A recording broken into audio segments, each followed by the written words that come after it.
1 mole is a number that we use a lot in chemistry. It's a measurement that's equal to exactly 6.02 times 10 to the 23rd particles. This is a very large number, as we learned in scientific notation.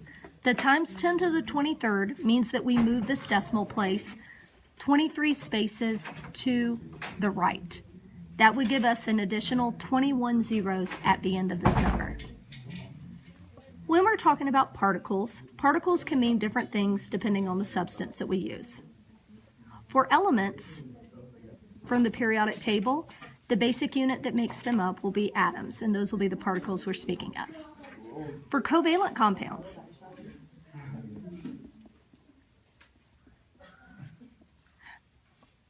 the particles that make them up will be molecules.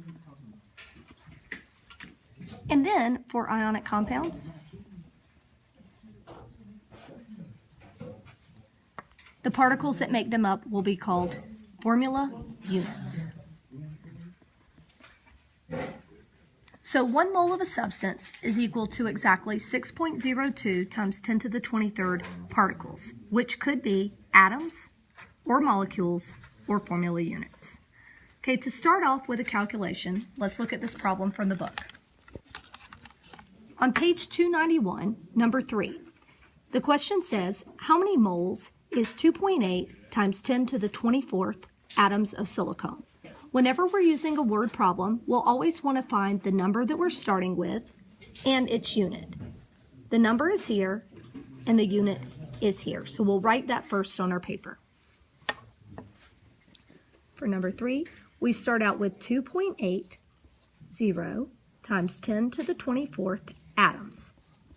If you remember, for an element such as silicone, the particles that we're speaking of are atoms. If we do our box method, we know that to get rid of atoms, we need to put atoms on bottom. The number that will always go with our type of particle will be 6.02 times 10 to the 23rd.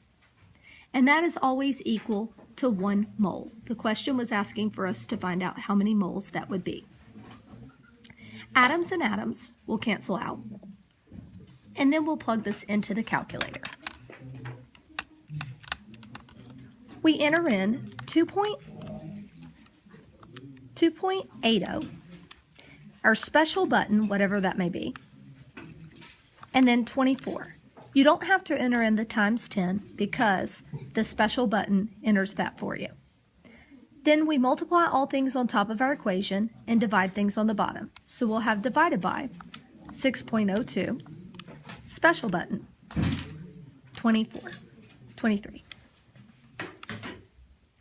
When we write our answer, we'll round it to 2 decimal places. 4.65 is our numeric answer, and we're left with the unit of the moles. This is the way we'll convert particles to moles.